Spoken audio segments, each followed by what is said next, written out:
Hi everyone, Nicole here. I decided against editing down the long and fulsome conversation Stacy and I had about Barbie. In this episode, we pick up right where we left off, continuing our discussion about the male backlash against the Barbie movie. So men are really, there are a lot of men who are really mad. Sure.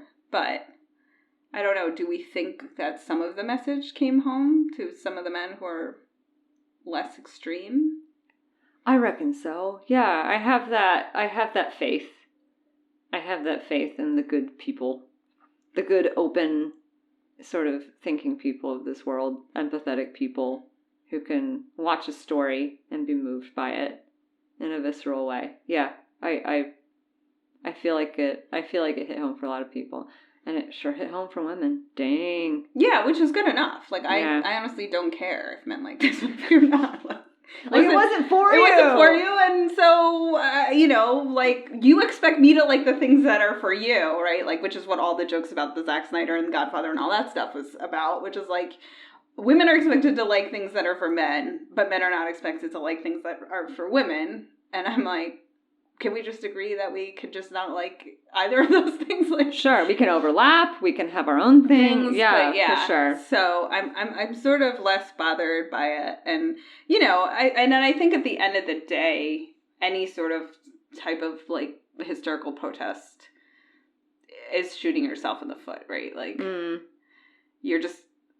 Good job, Ben Shapiro. I'm sure, I can't imagine how many more people bought tickets to the Barbie movie because you protested it, right? Ben Shapiro sold tickets. Yeah. You should get a commission. Yeah. I wouldn't go that far. Maybe his poor wife, who has never been sexually pleasured by Ben Shapiro. Oh, bless her. What does the movie say about feminism? What's a feminist, according to the Barbie movie? Oh, this movie stays well out of that, don't you think? Possibly. Although, wait. I guess it kind of delves in a little bit. Like, there's jokes. There's jokes about you're either brainwashed or you're weird and ugly. And Weird Barbie says, "Sing it, sister." And I don't think that's sincere. I think it's just kind of what women have to feel like they are torn between. That we can either buy into the patriarchy and use our feminine currency as far as we can, or we can live outside the system and lose all our currency and be kind of cut off. Well, yeah, and I think that's the male perspective. Like, I find that men are extremely befuddled by attractive feminist women. Like, they don't want to believe we exist. Like, the only reason we're feminists is because we can't get a man. So we had to turn to feminism. Yeah. So it's it does not compute. Like, how can you be hot, and be a feminist? And I do think you're supposed to be a bitter, ugly hack. For sure. But I will say I'm going to argue against myself again that Beyonce kind of ended all that. I remember the moment Beyonce ended that sort of belief, and it was. I'm not a Beyonce worshiper. But I recognized that when she said, "I'm a feminist," and defined feminism on a giant screen. Yeah. Everyone just it was overnight. People went from, "Oh, no, I'm not a feminist." Yeah. To, "Oh, wait. Yeah, sure I am." And it was this is what a feminist looks like and all this. So I will give her that credit. Oh, but there's still that lingering sort of inner conflict sometimes. I mean, I think there are still, unfortunately, a lot of people who believe feminists don't want equality. They want women to have a superior position to men. They want Barbie land. So you're always sort of arguing against that point of view. And I think, I think it was a smart way to do it. Of just don't use the word. Just say this is what we want. And I think, again, sadly, so many men miss the point. The point was that patriarchy is bad for everybody, right? Patriarchy is bad for men the same way that it is bad for women. Right. Getting locked into these rigid gender roles serves nobody well. And that's the point of feminism, right? That's what we're trying to say. Is that everyone's happier. This is bad for all of this is bad for all of us. So I appreciated the fact that Yeah, like, the word's never used. No one ever talks about it. They say patriarchy a lot. Yes, they do. They're like, the feminism is not on trial here. Yes. Patriarchy is. Yes. And I think, and to that end, I think that Gloria America Ferrera's character being a mother, where you only ever have, like, Midge, right? Right, Barbie's not a mother. Right. I think you needed to have a mother in this movie. Like, I think you needed to have that voice centered as well in this discussion, because so much of what hasn't been conquered of the patriarchy by the feminist movement is fallen on mothers, right? It's around motherhood. Yeah, so it's like single women make generally the same amount of money as men. Is that right? Yeah, almost all of the wage gap is mothers. I had no idea. Yeah, so... And that is a big theme in the movie. Right, and then, the, like, single women do... have you been hearing this whole, like, girl dinner trope? Oh, so, like, the joke of girl dinner, it's like hashtag girl dinner, whatever. It's trending on social media, and it's all about, like, I had a bottle of wine and Ritz crackers for dinner tonight, like, hashtag girl dinner. And it's, like, it's just sort of celebrating the fact that, like, I'm a woman on our own, so I don't have to, like, cook and prepare a meal for a family or a husband. Like, I'm just gonna eat snacks. When I first had my first job out of school, I would eat soft batch cookies for dinner every night. Until I reached a toxic level of them, and I never ate one again. So I think that was really important. I think, like, I sort of applaud the choice. Like, it doesn't force you to have to say you're a feminist. And for whatever reason that women and Dolly Parton don't want to say it, fine. If you don't want to say it, don't say it. Like, yes, it gets on my nerves. But if you believe all the things, but you don't want to use the F word, then I don't really care, like, to have that argument with you. Sure, and it might not get us very far anyway. Okay, what did the movie say about Mattel and capitalism?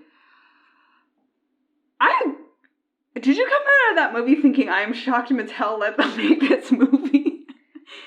Because that was my first thought, was like, I can't believe Mattel let them make this movie. I mean, they did go soft on them.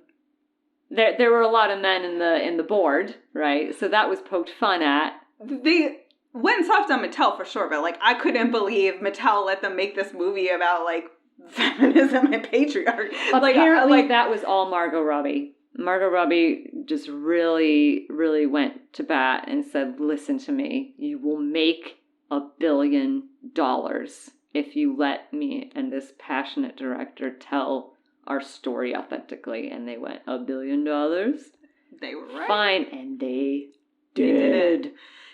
There was some criticism that the movie did not go after Mattel, which is like, why would Mattel shoot themselves in the foot? So I actually didn't really expect anything on that level. Others say, well, actually it does kind of critique, like, consumerism.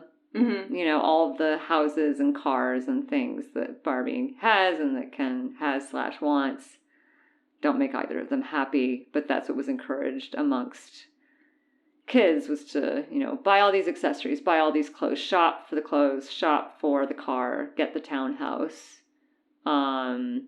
I wanted that townhouse more than I have ever wanted anything in my entire life, and my parents would not buy it for me. I'm so sorry.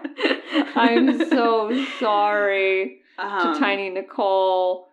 But yeah, I would say in general, I can't really hold it against Mattel for making something that sells. Like, they made, yes, Barbie gave girls body issues. That's absolutely true. Right. There's studies that prove that. Right. But whenever they would make a full-bodied Barbie, nobody would buy it. No one would. Those little girls wouldn't reach for it. Yeah. They didn't say, "Mom, buy me that." They didn't say, "Dad, give me that one." Yeah. So I can't hold it against Mattel for Barbie is a reflection back to us of the feminine ideals that we all hold. It is not. I just don't see how it's their fault.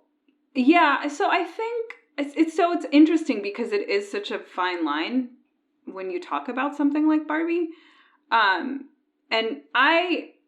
I mean, part of me is glad because I'm not one of those things. There's no ethical consumption under capitalism. Like, I don't believe that that's true, and I'm glad that there wasn't, like, patriarchy is just, there's a lot of people out there making content about how patriarchy is just an extension of capitalism. And you're like, oh, I'm sorry, is communism? Have you noticed how, like, feminist China and the Soviet Union were? Like, come on, man. Like, what are you talking about? So, like, that kind of content gets on my nerves. Gotcha. But I will say, though, I do think, like, it's such an interesting... It is an interesting line to walk for the movie, and so I was glad, like, the movie brings it back to Barbie's origin story, which is that the only thing available for girls to play with were baby dolls. Yes. And paper dolls, which is sidebar. But that's how she got the idea for, like, having an adult doll. And the idea that a woman or little girls would want to play being an adult, not play being a mother, was, like, completely radical at the time. And so you're like, yes, is there consumerism involved? Absolutely.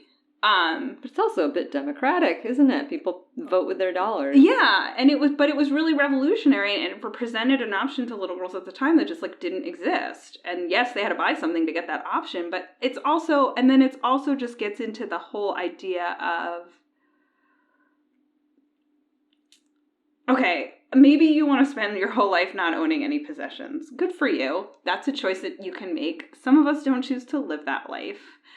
And sadly, if maybe a lot of people feel sadly, like, some of us imbue our possessions with a ton of identity, right? Like, Barbie is a collector's piece at some point. And I think a lot of the joy of the Barbie movie was seeing some of the vintage things come back and all of that stuff. Like, Barbie is more than just a toy that kids play with at this point in her trajectory, right? And I will say, sidebar, men play with toys all the time. And that's okay. And there's a huge double standard, right?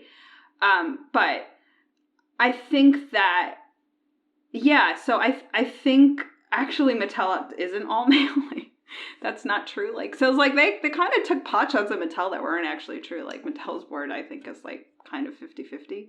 Is that right? Yeah. So the makeup companies, on the other hand, but that's another podcast.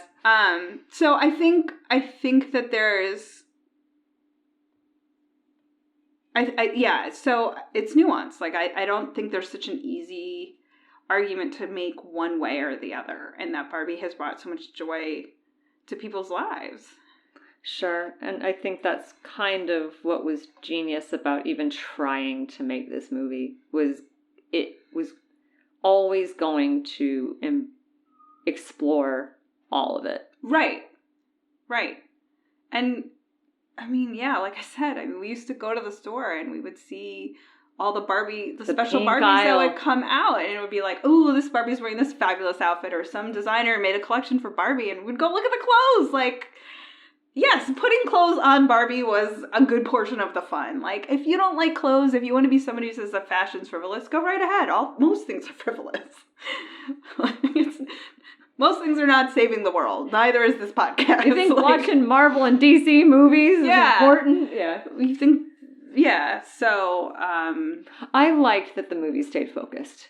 Yeah. It was like, it was like they were saying, we know that it didn't go anywhere near queer issues. It didn't, at least as far as we know, it didn't go anywhere near race. Like, it wasn't coming to take on all of society's ills. It was like, we're going to focus on this one thing. Yeah, and I actually saw, so speaking of the race issue, they were like, oh, they didn't deal with intersectionality, and I saw one Black creator, again, one voice of many.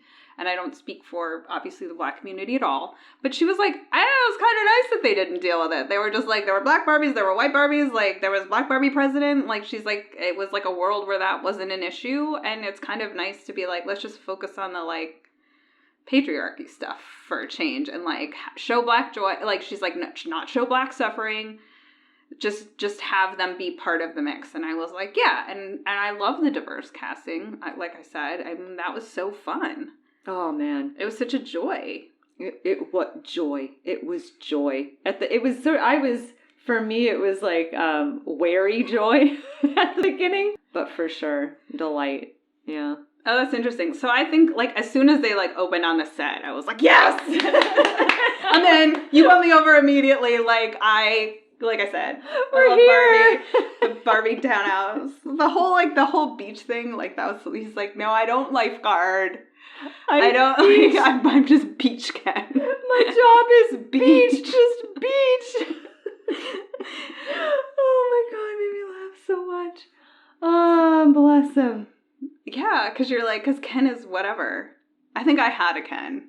I think I had a Ken. I had a Ken. And I think I got that Ken from the Barbies that were donated from the babysitters. Like, I don't think that anybody ever went out and bought a Ken. Yeah, we definitely, I don't recall putting much thought into which Ken I got or his clothes, for sure. I remember they were always very difficult to put on. Those flat-footed heels. Well, and very hard to get pants on over those things. And then also, like, the Kens with the underwear and then the Ken without the underwear. Do you remember that innovation? You had a Ken with underwear? Yes. So then at some point, like, the just smoothness bothered everybody, so they put, like, you know, what's the word? They, like, molded, like... That's the one I had. Like a brief. Yes, the brief you could not take off. Yeah. Yes, that's what I had. So, like, there was one before that, because, again, mine were old. There's the one before that was just nothing. It was just, like, Barbie, like, it was just smooth plastic. And then they were like, no, we're going to put underwear again. This is indecent. This is so weird. All of this is... And then you're sitting there like, is G.I. Joe wearing underwear? Like, I never thought to ask. So, yeah. So, like, overall a triumph. And also, Absolutely. like, I feel like a personal vindication for me. Because I am on tape. I refer you to... I don't have the episodes. I'm on tape as saying... No, the mid-budget adult movie is not dead. Will not be dead as long as somebody makes a good movie.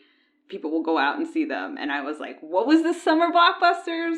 2 mid-budget adult movies. Thank you.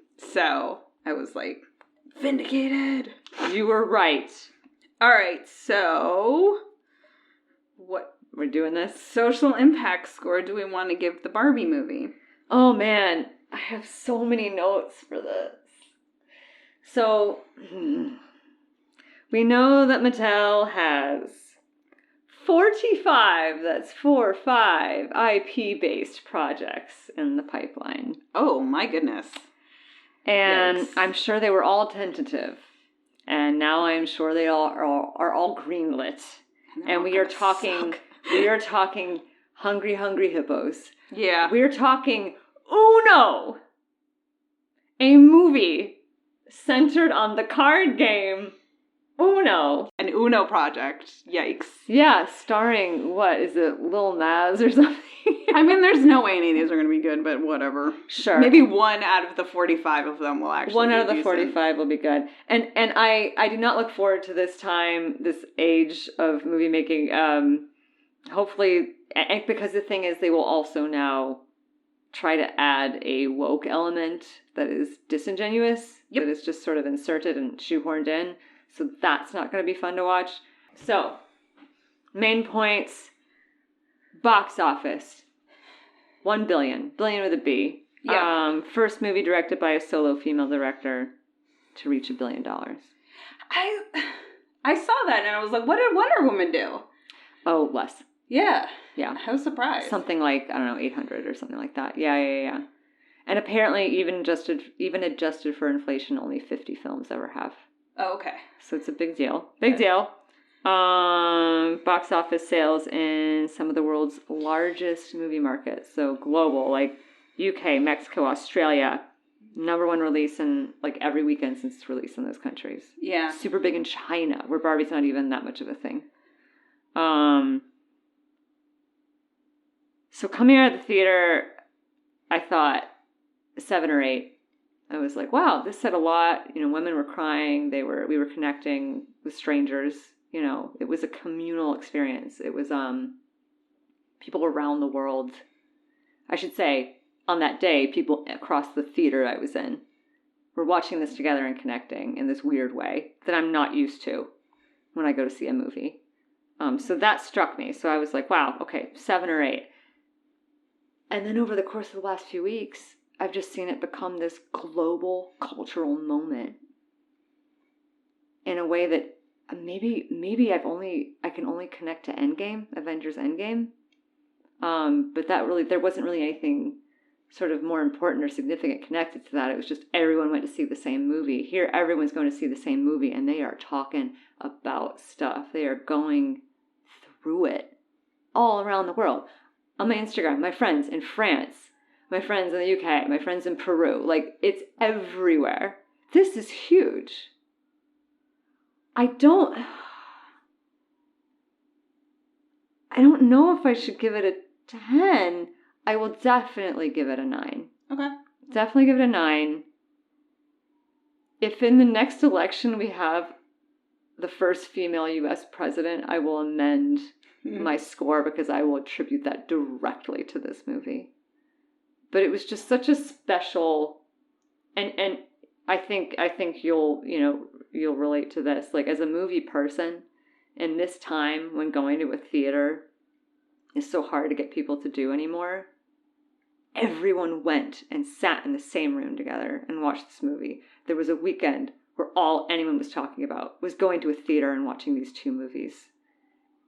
It was the closest thing I could think in our sort of individualist, capitalist, consumerist society where we all did something together that was meaningful. And that's, it's a low bar for I think Western society, but it happened, and that's so.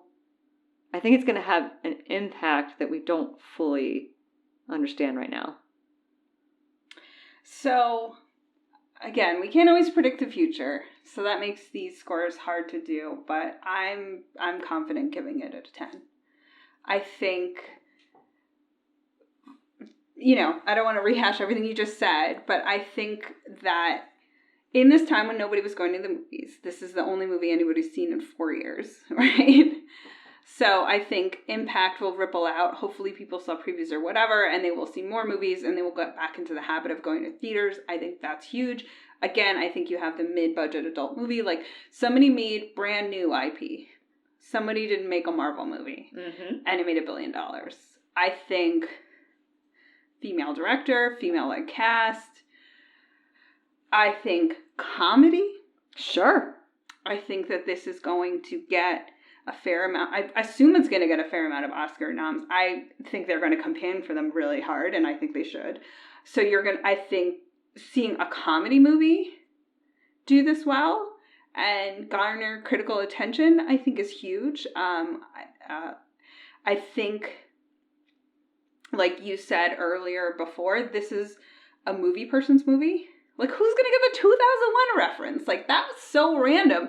And you're like, this is a female director who truly knows her movie cinematic history. I think that it was such an intentional of a nod to the past and a placing her marker of, I'm as much of an auteur. I have as much of a voice and a perspective that you will see in my body of work as any other male director out there. And I think that was what Damien Chazelle was trying to do in Babylon and failed utterly, right?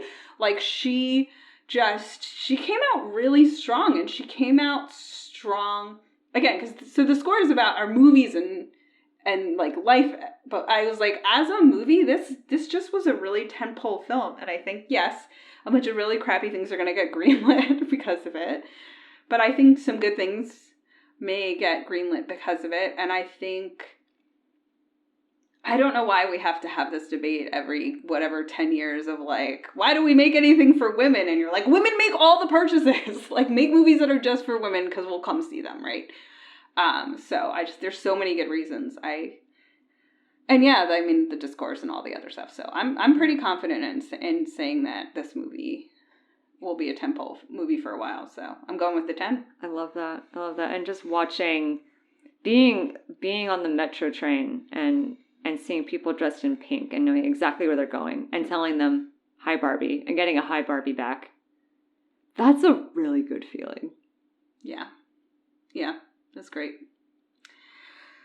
All right. Well, with that high bar, tell us something else we should watch listen to, buy, whatever. What's your recommendation? Sure, I'll go on the nostalgia theme. Mm-hmm. At least for me, it's nostalgia.